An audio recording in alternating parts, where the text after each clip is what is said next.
Hello, viewers. Welcome to Canada Bangladesh Social Justice Action Research Alliance. On this platform, we talk about issues that impact social justice locally and globally. The Alliance consists of a group of academics, activists, artists, writers, poets, and professionals of various backgrounds from around the world who deeply care about protecting and promoting the rights of marginalized groups.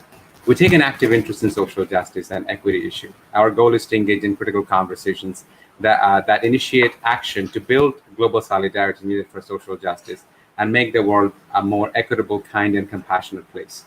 Our guest today is Sarah Siraj. Sarah Siraj is a PhD candidate at the University of Texas, Austin. Sarah has an interesting, training. So prior to moving into studying her PhD in sociology, Sarah was trained, in engineering. So I'm sure that we'll have a very interesting and important conversation about it.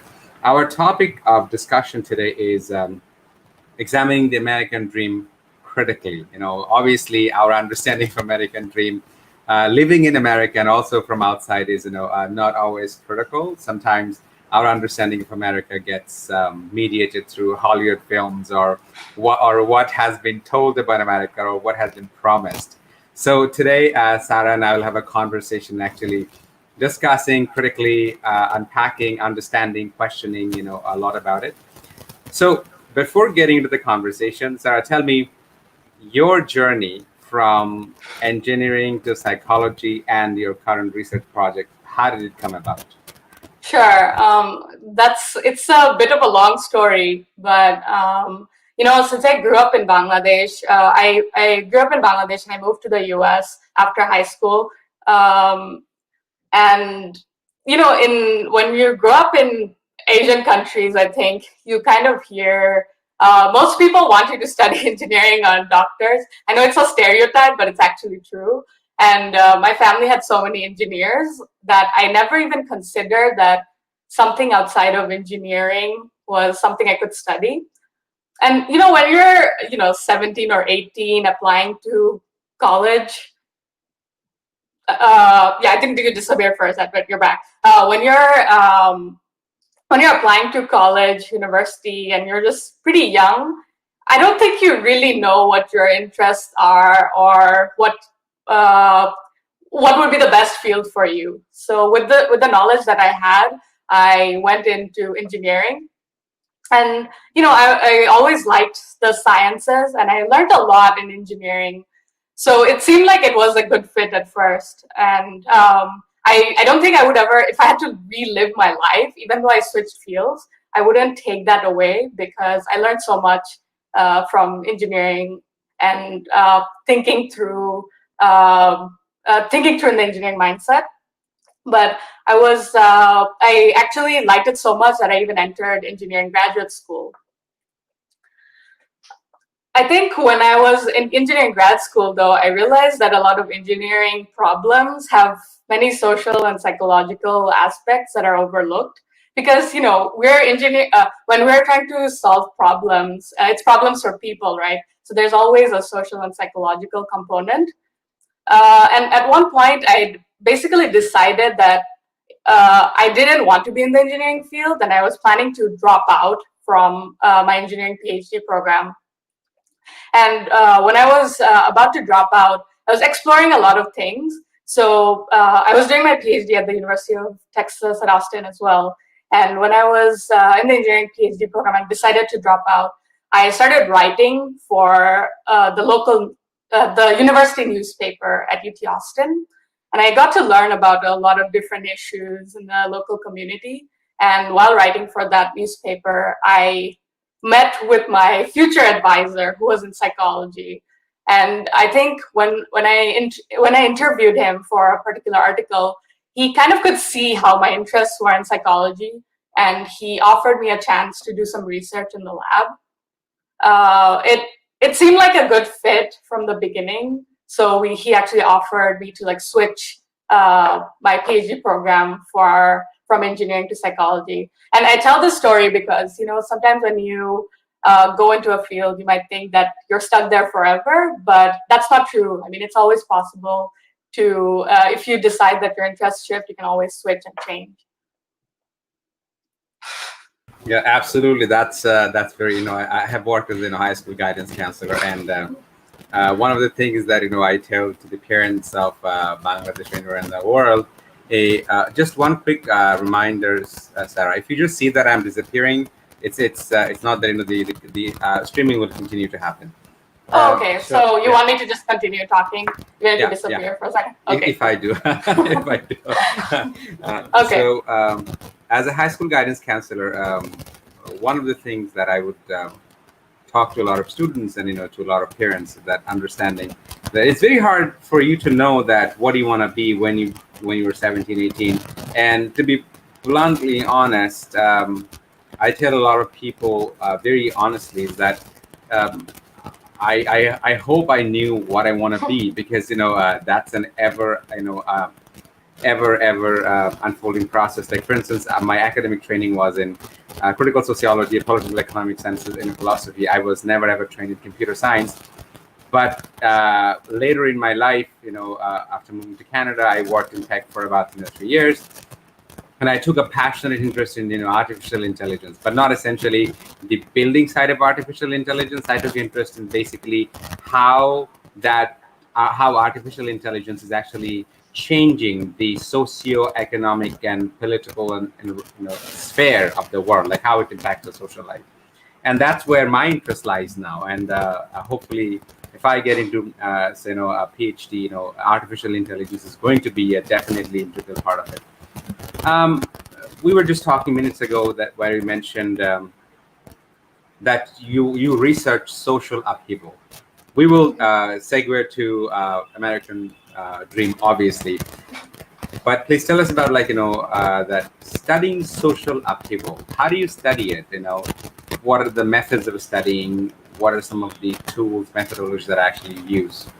Sure. So one thing I want to give a disclaimer right from the beginning is that even though I'm in psychology, our lab has somewhat unique methods within psychology. So what we do in our lab is that we use people's language to study different social psychological phenomenon.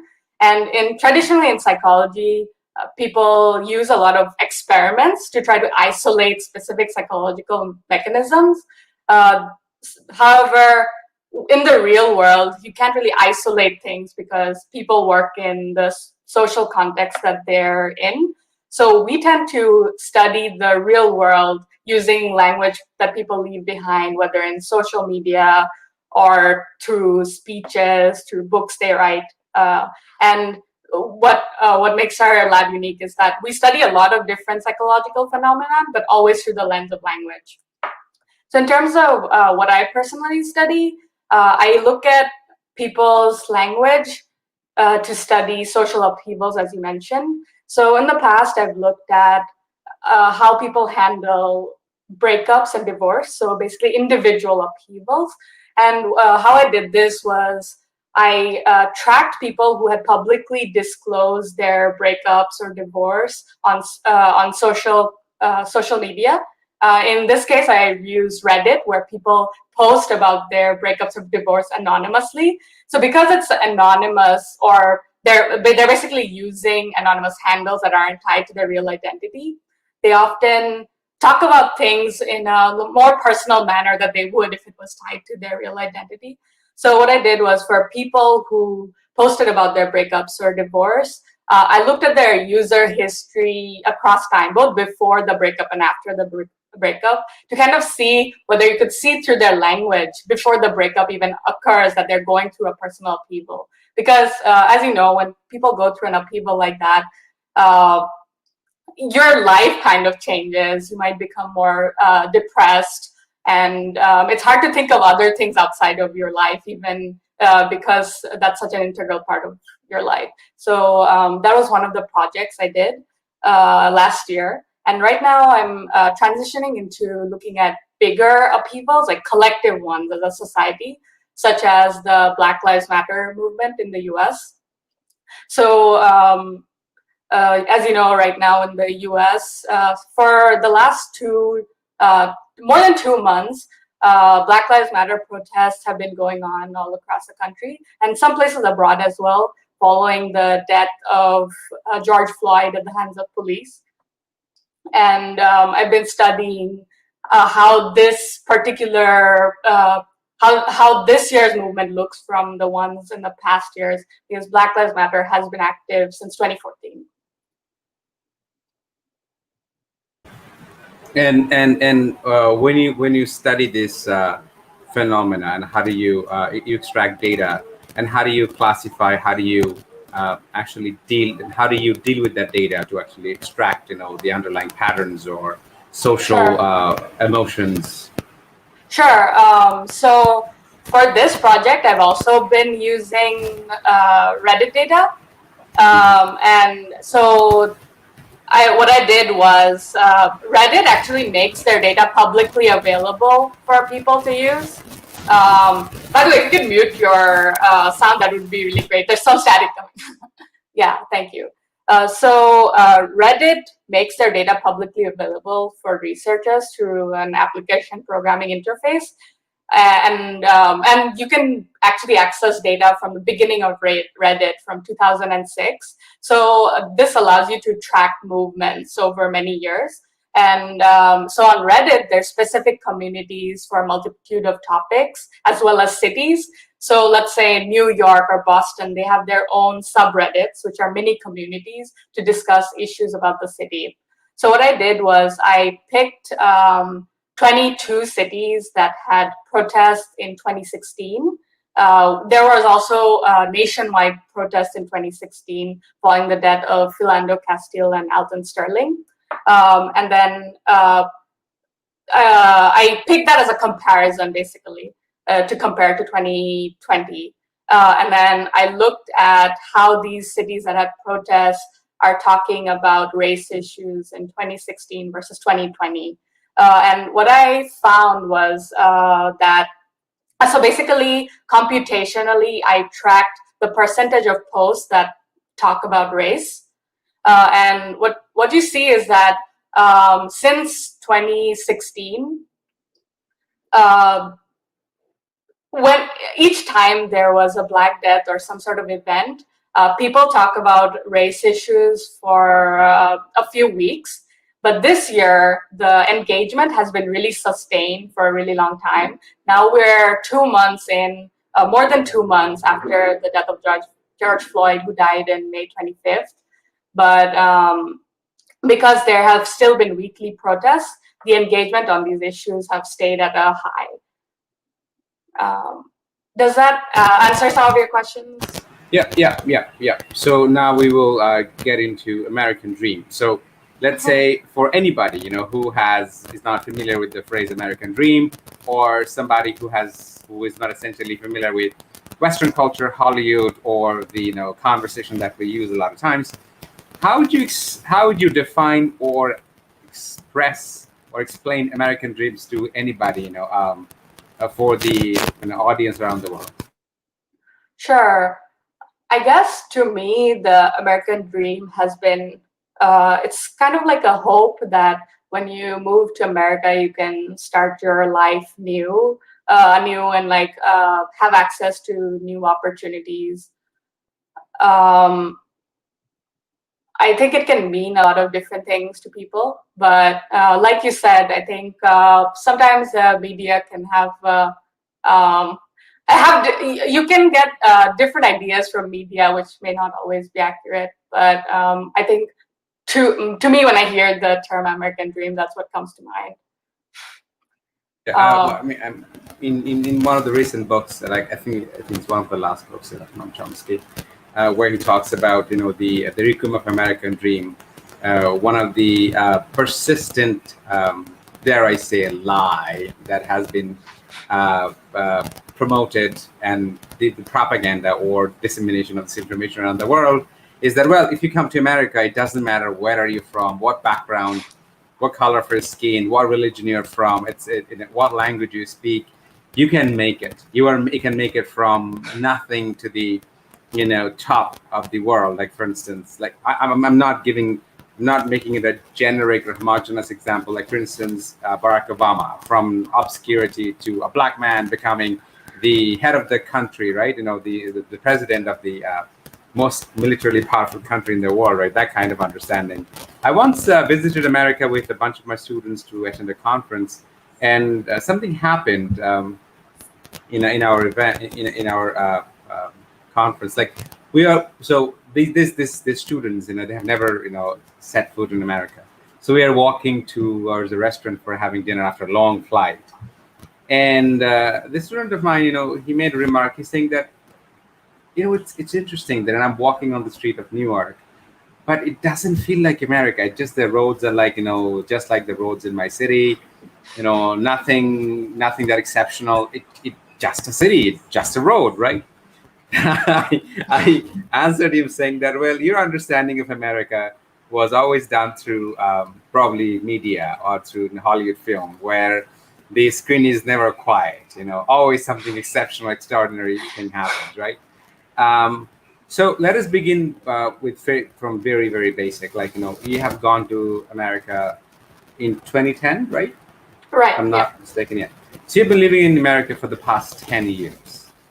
And obviously, so you have done your undergrad, your master's, now you're a PhD student. So it's not only that you had academic training in America, it's not that you're only studying social phenomena in America. You have seen the society firsthand and have learned a lot of things that was not possibly for in Bangladesh. So please tell me, from a Bangladeshi standpoint, like, let's say people from Bangladesh, what are some of the common ideas they have about America, which is not actually true if they start living there, those ideas in a collapse? I think one of the things also that can happen when you come to America, and this might not necessarily collapse, is that a lot of people who come to America, they might not have as much had freedom in Bangladesh. So when they come to the US, it's an improvement in their life for sure. Um, and and sometimes just because you yourself had improvement in your life, it can be easy to overlook that not everyone uh, has that same experience. So I have had conversations with people when I talk about like racism in America or police brutality in America, and they're immigrants themselves, where they can they sometimes think that, oh well, I have had a good experience, I haven't had any issues with police. The truth is, just because you haven't had it doesn't make it untrue, because unfortunately for a lot of people in the US, they have to deal with a lot of anxiety just because of the color of their skin, because of how people perceive them, not because of anything they did, but because of the color of your skin. And you may know this, just a few days ago in Wisconsin, a black man was shot and he was trying to actually help with a domestic dispute, and he was shot in front of his children 7 times. But in the same in the same city, just a few days later, while because of the shooting, there were protests, and a white teenager shot and killed protesters, and many protesters reached out to police to say that, hey, there's a shooter, but he didn't get arrested until the next day. If he was a black man, he would have died before he even had a chance to say anything. So there are these types of things that are still a huge problem in America. And one good thing is that because of all these protests, people are starting to realize that, okay, I'm a minority, and I'm not having this issue, but other people are. And I think, especially for Bangladeshis, because we come from Asia, there's this whole model minority myth. For whatever reason, I mean, they might have really positive experience, which is really great. And but yeah, as I mentioned before, that doesn't erase the experience of others. So I know I went on a little bit of tangent. I don't know if I answered your question directly, but yeah. No, yeah, you did answer the question, and address the question. The idea of model minority. I think one of the advantages that I enjoyed moving into Canada in my 30s as a graduate student and also studying a discipline like social justice and equity studies, being trained in critical sociology, being taught by Black scholars, mentored by Black scholars, being taught by Indigenous scholars. Like when I went to Canada, I was baffled by the depth of my ignorance about the Black and Indigenous people's struggle in Canada, in North America. Um, but what was equally baffling subsequently when I got out of academia, obviously, I needed to complete my immigration process, so needed to work, for a couple of years in the Canadian for getting Canadian work experience. I found that my ignorance, which that I carried with me growing up in Bangladesh, not having an intimate living. I have been to US said many times, but obviously I haven't lived there for a prolonged period of time to understand this, socioeconomic and this historical issues, right? But then when I actually got out of academia, when I was working outside academia, I found that a lot of Canadians have, also have that experience, that carry, also have that ignorance. And painfully, a lot of immigrant communities also have that experience. I have to speak to the model minority myth. The whole model minority myth is something that exists or persists on the found predicating on the fact that, oh, you folks are not creating a problem, keep your eyes on the lane, Yeah. don't raise question, don't challenge authority.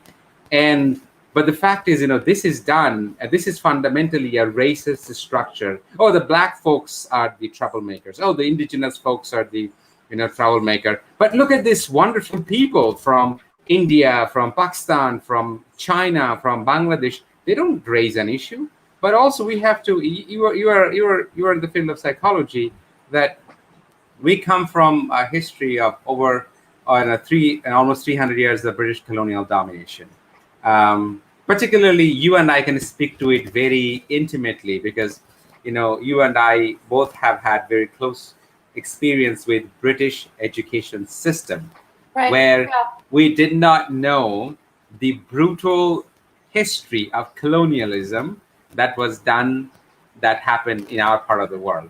We didn't know our own history, we didn't know our own culture and heritage, right? Question to you, that you started in British school system, then you moved straight to America. Do you feel like, after moving to America, did you feel at any point in time that, gosh, here I am, a university student, or doing my master's or doing my PhD. I wish I knew my roots. I wish I knew my history, heritage adequately, sufficiently, just like if I didn't go through the British school system. I think I didn't have that specific I didn't have that specific thought, but I feel like most of us are woefully ignorant about Mhm. a lot of the history. As you mentioned, I mean, I think education systems don't necessarily cover it adequately, like because I guess the victors write the history or whatever that saying is. Mhm. And I don't know. I think in general, people tend to sugarcoat the brutalities a lot of time, especially when they're trying to teach, high schoolers or even younger students. But I think what's really important is that you should never stop learning, and that's my personal goal. I wish I had. I wish I really want to set more time to read about these things, not just not just the colonial history of India, the Indian subcontinent, but also, as you mentioned, the struggles of Black and Indigenous peoples in the American continent. And I think that's also something that's really important for the immigrant community in the Americas, because just because you are part of the model minority myth doesn't mean that ignorance doesn't really excuse anything. Mhm. So it's really important to keep having those conversations and contributing in any way to be an ally. Because I think you mentioned earlier how Barack Obama is kind of shown as an example of the American dream. That, oh, look, he can make it, so others can too. But I think I recently saw a segment from Trevor Noah's Daily Show where he was saying that as long as people of color are still held up as an example, they're saying that, look at our Barack Obama, he can do it. He's only held up because he's an exception, and that's why everyone remember him. I mean, we don't remember all the white CEOs because it's so commonplace that not one of them is held as an example for each of for their race, I guess. So I think we know that we'll have really reached a more equal society when people like Barack Obama are no longer held as the standard. I don't know if that makes sense. I mean, Yeah. Trevor Noah put it a lot more beautifully than I could. Yeah. Yes, and then also if you think about the journey of Barack Obama, like somebody who had to be so exceptionally accomplished, somebody who had to be a professor at Harvard, somebody whose level of articulation is not seen in the recent American history, who almost has the magical ability to sway the minds of audience with his oratory. That's not common. Like if you look at right now the president of the free world, Donald J. Trump, and you listen to him and you sit down, let's say it doesn't matter what political party you support, you're a Democrat or a Republican, it doesn't matter. The level of insanity, the level of irrationality, incoherence, inconsistency, and the vitriol, the lies, the misinformation is mind-boggling. It's just mind-boggling. And Yeah. however, despite all of that, he can hold the office. Like he can be the leader of the most militarily powerful country on earth, right? So I think our history is intimately connected to the history of America. Like history that we experienced in Bangladesh is connected to the history of America. Because you see, North America has been colonized by the British, and we had also been a British colony. Right. The Yeah. the colonialism that went on in North America, it continues to happen in North America, is settler colonialism, which is one of the it's the worst and most brutal form of colonial domination, that it has killed 98% of indigenous people. Like when you and I, when you grew up, or and I grew up, we grew up reading Columbus to be a great person, who has discovered America. We don't read that he was a horrific, horrendous murderer, right? We don't.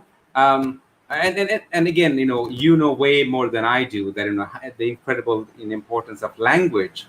That people in North America did not die; they were brutally murdered by the European settlers, right? But when you and I we go and we start living in country like America and Canada, and then people back in home like, oh, no, this is a land of magic and everything is fantastic, beautiful, and we don't really speak our mind, we don't really speak our experiences. And I personally think, and I want to know your opinion. This is the opinion that I hold, is that, like, for instance, anybody who wants to emigrate to Canada, I welcome them, by all means, and right now, and I also help, give them a lot of ideas that basically in which path you should take for immigration, et cetera, et cetera. I tell them a lot of this information, but I also tell them, please don't go to Canada with a blind eye. Don't think that it's a land of milk and honey. Don't think that the moment you can land at the airport, somebody is going to be waiting on the other side, on red carpet. That doesn't happen. You will always be, and this is, I say to my Bangladeshi or people of color in Canada, that you will always be a hyphenated Canadian. I will always be a Bangladeshi Canadian. You will always be a Bangladeshi American. You will not be an American. But if you don't speak it honestly with absolute integrity, then what happens that people who live back in Bangladesh, we don't actually do the job that we should do because of buying into some kind of class or myth, right? So, what do you think that do we do a good job telling people in Bangladesh? What holds us back? Do you think? Do you mean like as people who now live in the US or Canada and like talking to people who live in Bangladesh? Yeah, Um, yeah, like Bangladeshi diaspora around. Sorry, Bangladeshi diaspora. In different parts of the European countries, or European settler colonial countries. When we live there, do we actually speak our experiences, realities? How things and happen in there for with people back in Bangladesh. Would you say the same things to your cousins or your siblings or your friends back in Bangladesh? Like, hey, come to America. Of course, you have a lot of opportunities there, but come with a critical lens. I think recently I have been told people like, "Hey, come," because America, even though it has a lot of opportunities, it comes with its share of challenges. I think when I was growing up, I didn't necessarily know about all of these either. But I think people I feel like a lot of us who live here might still have a pretty rosy eye. And I don't know, I guess like the conversation that I'm having with you now, it's I don't necessarily have this at a dinner table with like cousins or family members, and I feel like they wouldn't even they might not be interested. Um, but I think it is important to have these types of conversations, especially for me. I really want to have more conversations about like racial justice and all that, because I think it's it's really important that um, people don't. I mean, there's so many every year. There's so many deaths, completely needless deaths due to police brutality, for example. And I think the more like social change is brought about when more people talk about it, and we say that okay, this is no longer acceptable. And so I think it is really important to have these types of discussions and be honest rather than give people a rosy eye of things. Um, yeah. And how do you think? And this one is, I mean, one of the most important questions that we have to. I personally think that I try to have this conversation. Do you think that we, as the immigrants from Bangladesh or from other parts of the world, like for instance, let's say I'm going to speak about South Asian communities, Okay. the brown folks. To what extent we are building solidarity with the Black and Indigenous people, meaningful solidarity to stand in resistance against the white supremacy and capitalist exploitation, or we are also ourselves. Like I don't know if you have seen Hassan Minhaj did a episode talking about like when George Floyd was brutally murdered. Um, the police officer who was pushing his knee on George Floyd's neck, there was an Asian police officer who was standing there. And Hassan Minhaj was unapologetic about it, to talk about it. It was an Arab man, from a shop who called the police. And Hassan Minhaj ends the episode by inviting the brown folks, saying that you guys have been living in this country. If you're a doctor, help the Black communities, indigenous Black communities in the resistance. Give them medical treatment. If you're a computer software engineer, if you're an IT guy, if you're an IT expert, a woman, help in building the digital platform to do that, right? Because we have our share that we need to do, because you and I, we enjoy the whatever the benefits or freedom that we are enjoying. This is the direct result of 500 years of resistance movement against the brutal racist forces. They stood for us, and we're enjoying the benefit, right? But in so many ways, we carry this stereotypical perception, which is appalling. But we need to talk about it. We cannot be like hush hush. We don't want to talk about it, right? So, if you could speak to that, please. Sure.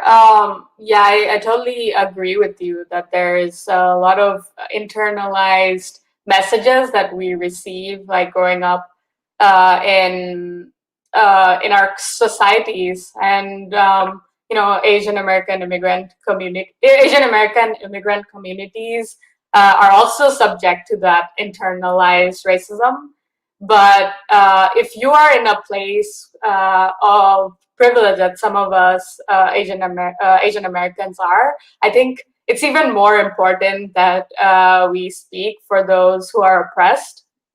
Um, so, for example, um, if we're in a situation where a black person is being hassled by the police, and I, as an Asian American, am there.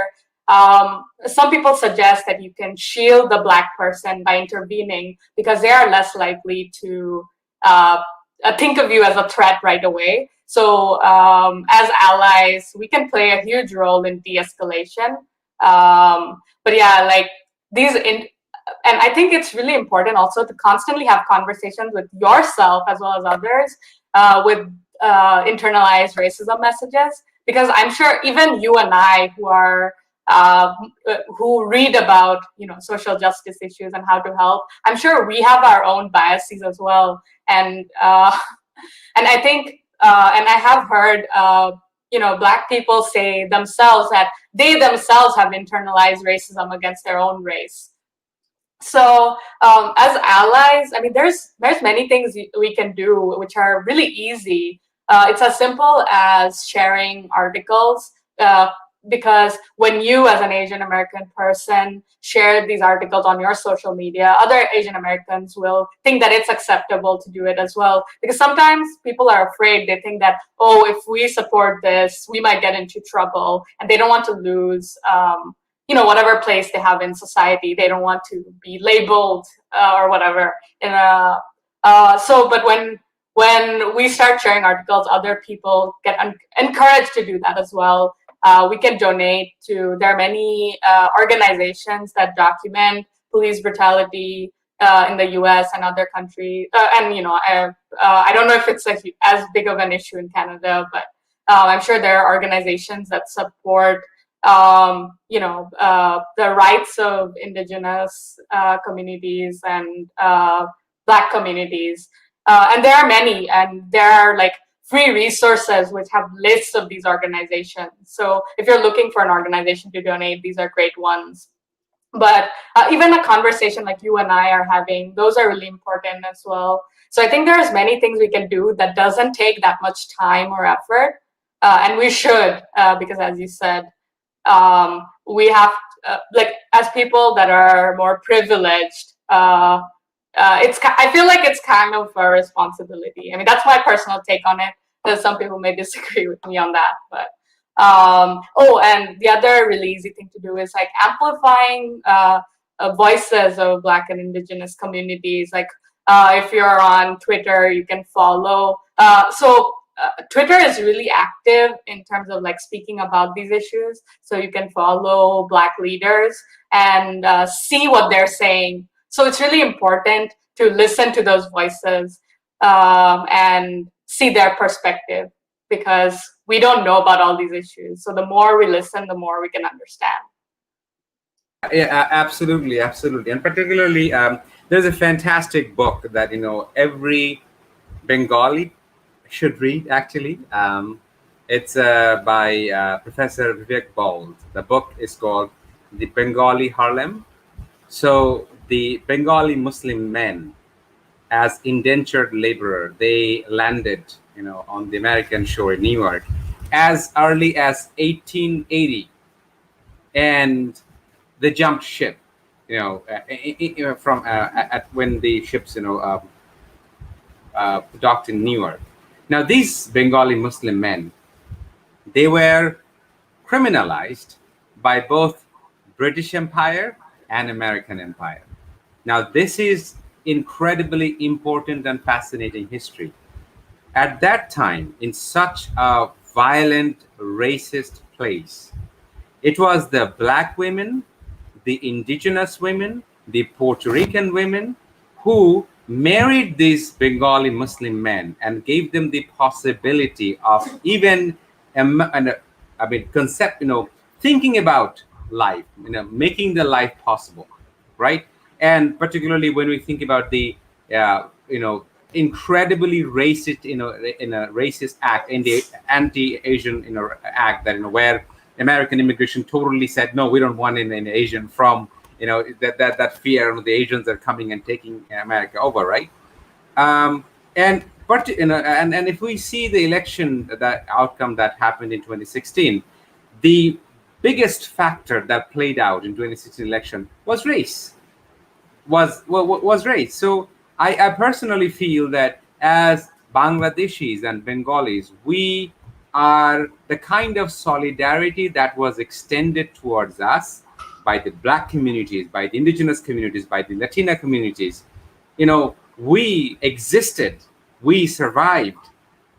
But if when it comes to us extending similar kind of solidarity, we don't do it. We And this is very unfortunate reality. I'm not saying that is the norm, that is the majority. I'm not saying that is the case. Uh, Other than exceptions, like let's say people, especially second generation or third generation Bangladeshis or Bengalis or South Asians, who are very aware about these issues, learning their own history, learning from social sciences, they're becoming vocal and they're taking part. um, but a lot of us, we are not doing our part. And the thing is that if I'm enjoying the benefit of North American economy, society, culture and safety, it's the whole deal. I also have to, take the bird, the challenge, to actually stand in solidarity. Um, what would be some of the biggest challenges, like now that you have been living in Canada, America for the past 10 years? What are some of the biggest challenges that you think students, grad students, undergrad students, Bangladeshi students, you think they face, or the obstacles from learning this important history when they move to a country like America?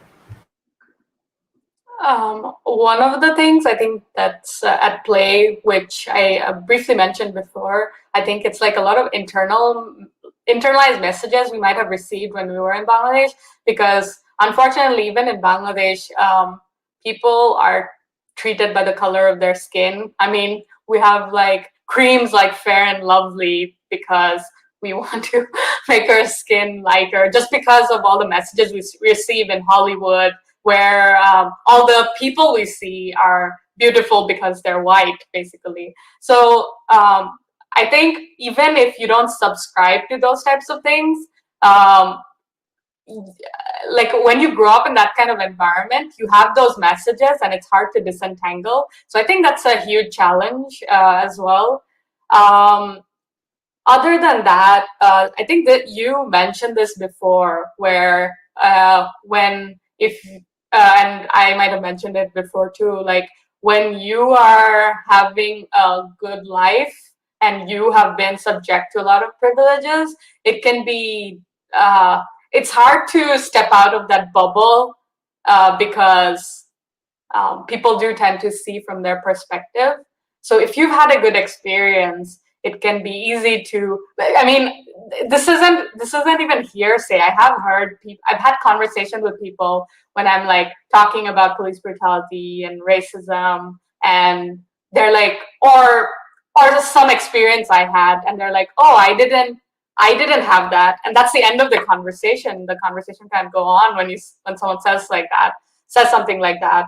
So I don't know what the solution is to that, like how people can get past that bubble. And like I try to I've tried to have conversations, but sometimes it just in a lot of like social media conversations. Let's say I post something and someone who's also Bangladeshi American disagrees with me, and we have a conversation back and forth, it always seems like they never go anywhere. Like we each keep our perspective, but I still try to engage, just hoping that like maybe they absorb like 5% of it or whatever. Um, like for example, I think a common conception among like Asian Americans, at least it seems to me, I can't speak for everyone, but is that like sometimes when someone dies at the hands of police, and let's say they committed some sort of crime, they're like, oh well, he was shot because he did this. But the fact is, no one deserves to die, even like without due process, without going through court, even if they were suspected of a crime. And like people forget that too, and that's like a common argument I've heard people in immigrant communities mention, because they're like, well, I have been I have followed the law, so I'm okay, but they didn't follow the law, and that's why this happened to them, so I think we have these sorts of explanations because we want the world to seem good, otherwise it feels too unfair, right? So I think we have all these ways we explain the world to ourselves to make it all make sense, even though it doesn't make sense. So if you have any ideas for like how to have better conversations about this and like how to engage more people, I would love to hear them because I don't know. I don't have a good idea. You're on mute. Yeah, I mean, yeah. I think what I shared I shared in other conversation, that one of the blinding capacity of privileges, that when we have privileges, we don't see it, but when we don't have them, we start understanding that how it impacts so many aspects of our life. um, like I am a father, and I think about my brown son with an unmistakable Muslim name and the kinds of challenges he will face. Because you see, if I don't tell this to my son, that son, this is what the world in so many ways will be out there, if I don't puncture this American dream myth, then you will, like, let's talk about some of the martyrs, right? Tommy Rice, a 12-year-old kid, was playing with a toy gun at a park, and somebody felt afraid, felt scared, or whatever, right? They called the police, and police came, and obviously later, because of pressure, they had to release the video. That the police officer got out of the car. Within 4 seconds, that child was shot. Within 4 seconds. And he just gave the example of what happened in Wisconsin, that a white teenager murdered, and he had the weapon, and the picture's all over, and and it's out there. You asked a particular question that I don't know how things are in Canada. In Canada, we have a tendency, we always compare ourselves, to our neighbor in the south, in America. Oh, that's our comparison. Um, a very, very dear friend of mine, I mean, that I respect a lot and I love him. He said something very important here, and something that we have to take into consideration, Ted Meridian, that it amazes me how many marginalized people fight and fight for a seat at the table, and then once they get that seat, they turn their backs on others who also want to sit. Why do you think that is? I mean, this boggles my mind. Like I saw a post a long time ago from somebody from a Bangladeshi community. Somebody, I now obviously I didn't want to engage with that person. Rather, I hope that someday I have a personal conversation with that person. The statement was something along this line, that in the name of, for God's sake, if you're coming from Bangladesh, don't apply for refugee status to ruin our name. Do you understand that how you are spoiling our, how you're ruining our reputation in Bangladesh and all of that? And I was dumbfounded. I was stuck, and I was thinking, do you have any idea that under what circumstances people apply for refugee status? Do you have any idea that what it takes for somebody to go through the kind of brutal, grueling process to actually get the refugee status, and the becoming a citizen and all of that? It's not easy.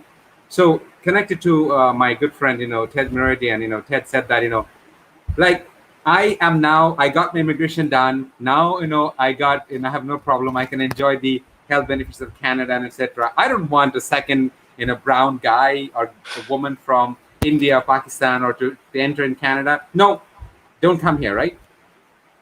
I will take your conversation that, how we can have, actually honest conversation about, our take an honest look at us.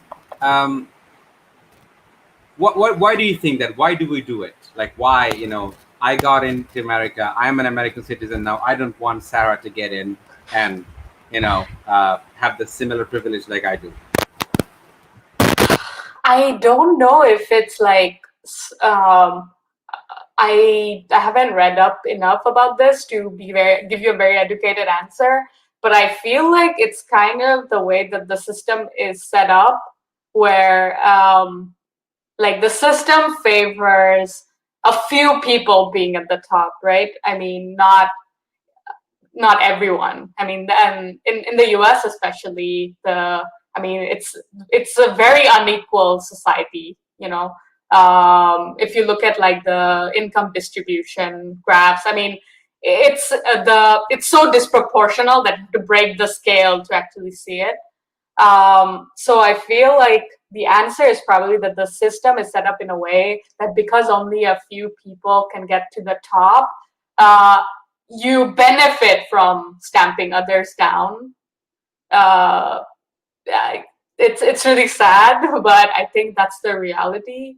Um, yeah, that's very just thinking about it makes me feel very sad. that that's a very, very hard question, to be very honest. My friend is very, very wise. It's you don't come across people like him every day. Yeah, you should have a conversation with him about it. I think you Yeah, can probably have a whole hour conversation about that topic. yeah, yeah. I mean, him and I, we sit down and we talk for hours, like, and it just, goes by. One of the things, what he just said is very Hobbesian view, like Thomas Hobbes, like people are bad, like somehow we have to, step on others' shoulder and, to, get in the top of that system and etc. Um, but it's also something that our internalized inferiority, which a lot of it is socially engineered, socially imposed on us, right? Like, one of the things that when it's around the world, like a French sociologist and philosopher, Louis Althusser, he said it, that ideological state apparatus in America or in Canada, around the world, the state provided public education is there to indoctrinate people to believe in a particular ideology, right? Like, so that, because without indoctrinating people, it becomes very difficult to turn people against people, right? Like, just think about it.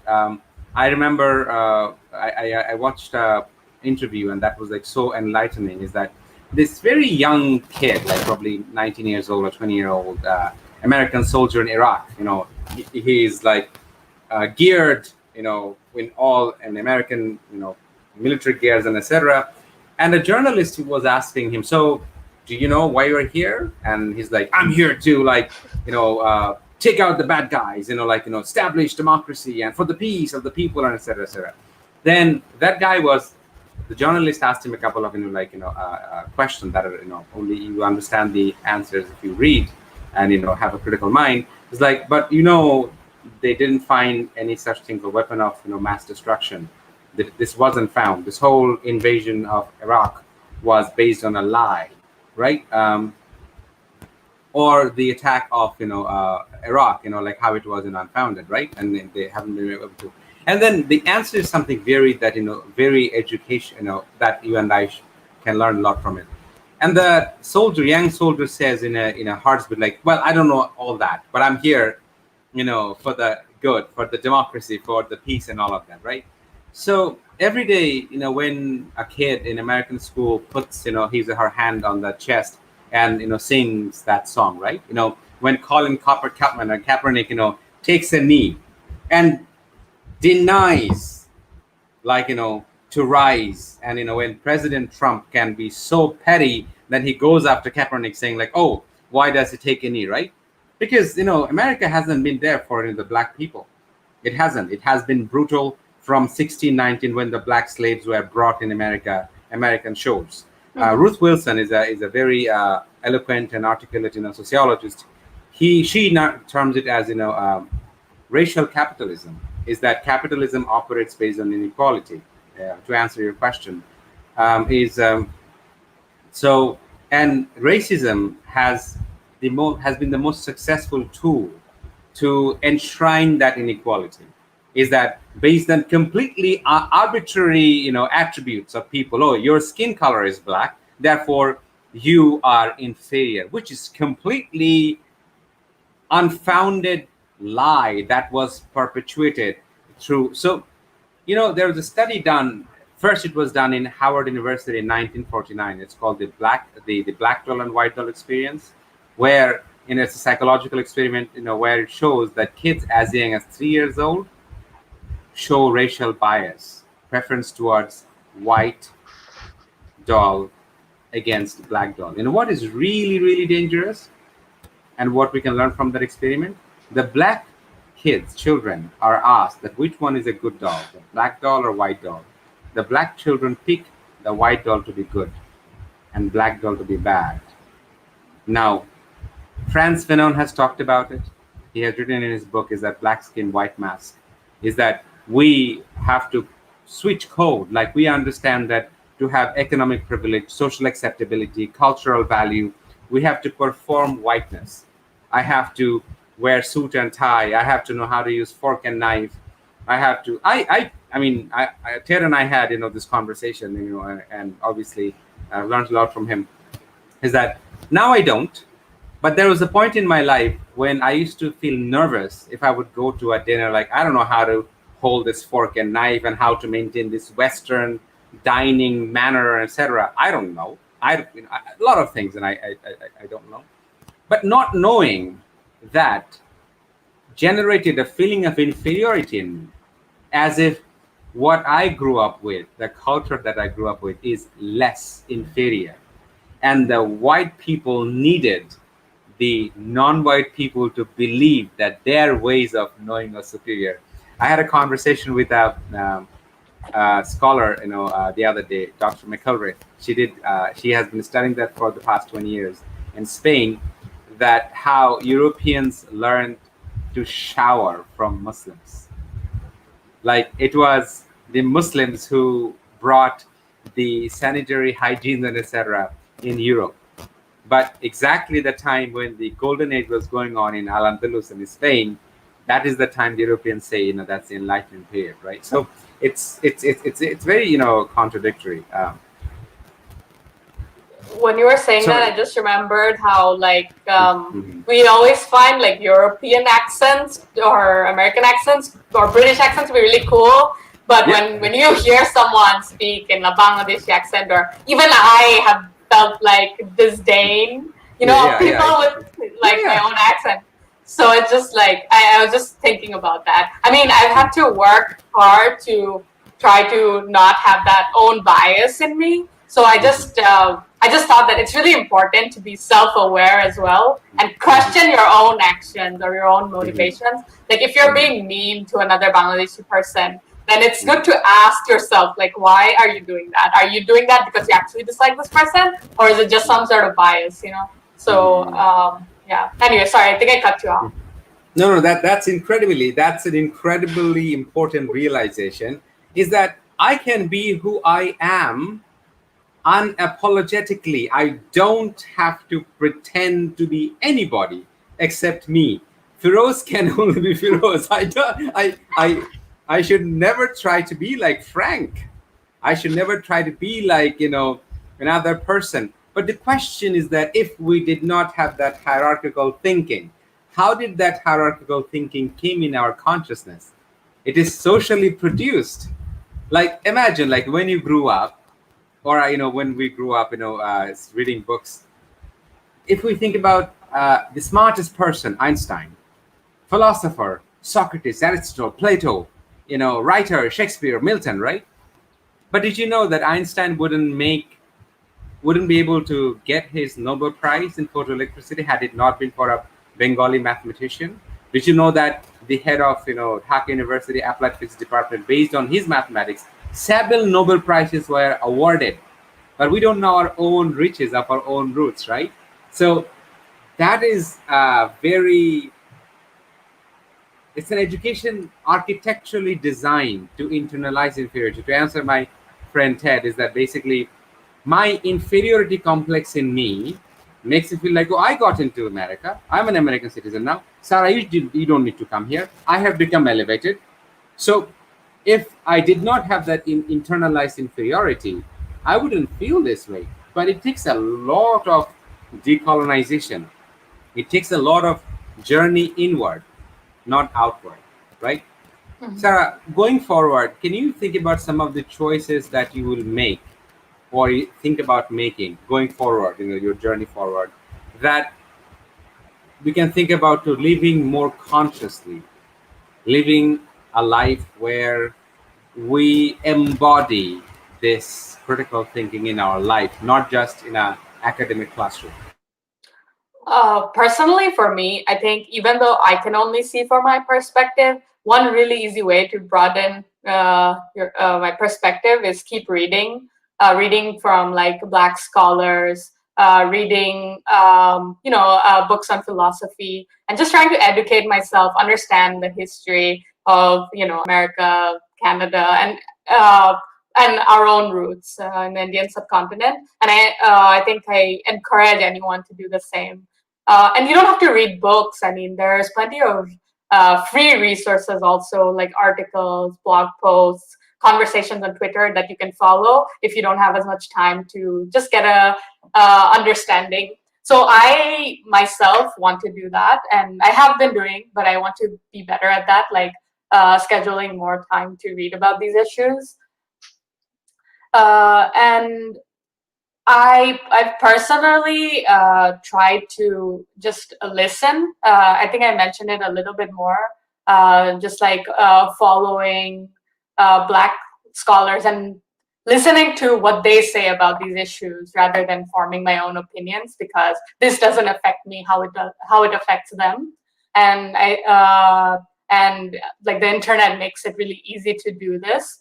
And other than that, I think I mentioned like questioning my own motives when it comes to um, like if I have some sort of action or if I have a thought, I try to question it when it seems uh, like if it seems like there might be some underlying thing behind it. I try to question it, and I try to be as self-aware as possible, so I'm not if so that I don't so that I'm not using internalized messages to make my decisions. And I mean, that's not an easy thing, but I do try to do it when possible. And I engage in conversation with friends who I trust, and about that, so that they can point out where I'm going wrong or where I can be better. And I think that's a really important part. Being able to listen to others' criticism of you when you go wrong. That involves humility as well. Like if you're not humble, I think it's hard to take criticism. And related to that, I think acknowledging my own privilege is really important, because it's easy to think that, oh, because I'm relatively successful in America, that it's my own contribution. But that isn't true, because there is a whole community of people who have helped me get to where I am. And if you forget that community of people, it's easy to be selfish and be like, oh, I made it here because of my own contribution and I deserve it and no one else does. So I think that humility plays a really big role, because if you acknowledge your role in your community, your friends, family, and your social capital, acknowledge its role to where you got to the place you have, then you know that you also owe it to that community to lift them up as well, if that makes sense. So those are the things that I want to keep doing better, and hopefully encourage others to do the same. I think it's one of the black scholars. I mean, if I may be wrong, I'll have to check that too. But the saying is incredibly important: is that when your humility is gone, your humanity is gone. That's very true. And humility is that important. And in order to, you see, in our cultural context, when we think about humility, it's about the kind of picture, the connotation that we have in our mind. It's about, oh, that religious humility, that meekness, that like, oh, talking very politely with lower voice, and etc., etc. To me, the biggest challenge to have humility, to actually operationalize humility in life, is our conviction of knowing. Like, I know something, and I am so certain of my knowing that my conviction of knowing is perhaps the most dangerous ignorance I could possibly have. And that is problematic, and that makes us defensive, right? One of the last questions that I have for you is that, as you were looking at this data of Black Lives Matter movement from Reddit and analyzing it, getting the data from API, what are some of the trends or things that is emerging that at least surprised you? It's like, oh wow, I've never thought about it before. One result that emerged that I was actually pretty happy about is that when since the start of the protest after George Floyd's death, you see a sharp decrease in I words like I, myself, me in these Reddit posts, which tells me, and it's also followed by an increase in social words and references to other people, which tells me that people are basically seeing these issues from the perspective of other people and not themselves, which is, it's really, I felt good to see that, because if you want to move forward with the racial climate in the US, I think it's really important to not get tied into your own perspective, because and this goes back to what we were saying earlier, that just because you yourself aren't experiencing racism doesn't mean that others are not. So I was really heartened to see that people are thinking from the perspective of others, and it's still like even 2 months out, the rate of using I words is still diminished compared to like baseline levels. So I think that's a positive thing, and we'll see how that plays out. And I briefly mentioned earlier, but the percentage of posts that talk about racial issues are still elevated. I looked at 4 years of data since 2016, and on average, in these types of communities that I were looking at, people talk about racial issues about 2% of the time.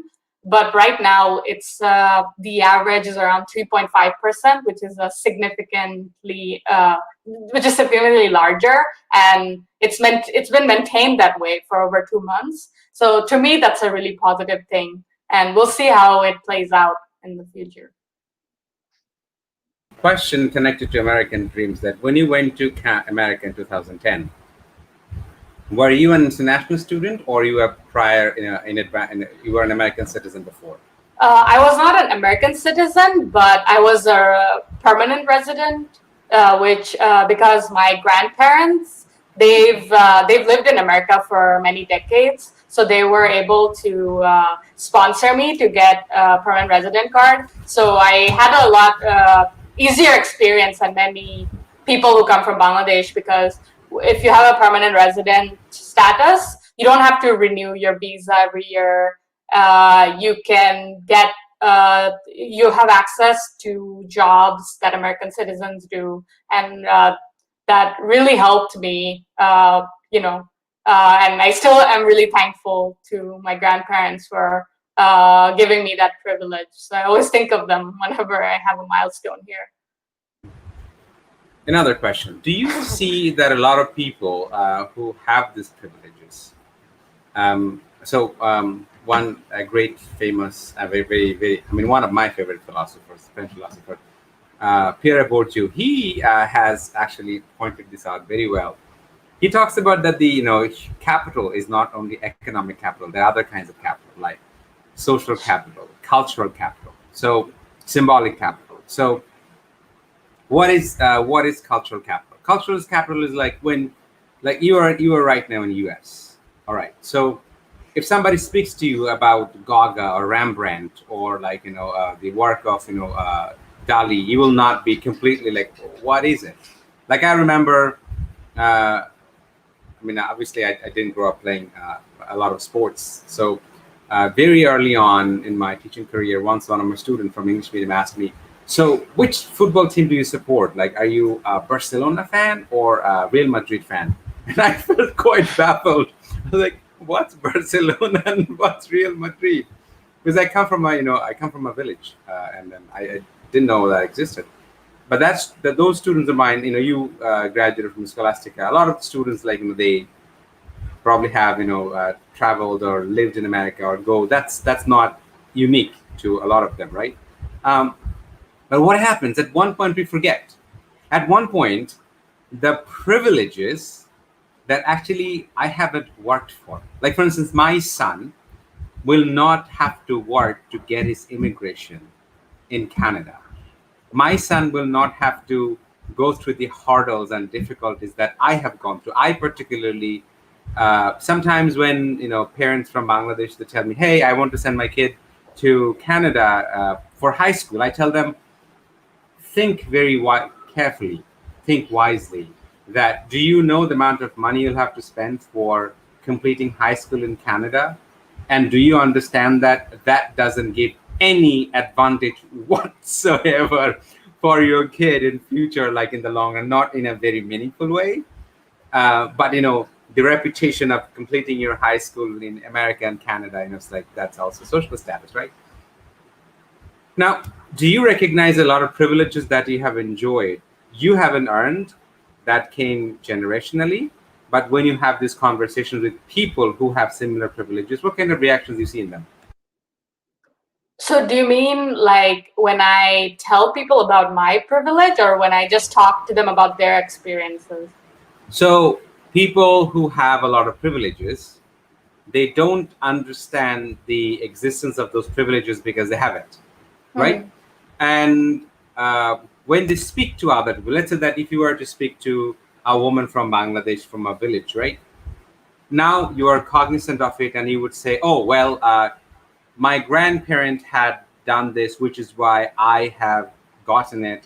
It's not something that I have earned. It's not something that it just is that, something that I got because of the socioeconomic background, the family that I was born into, and etc.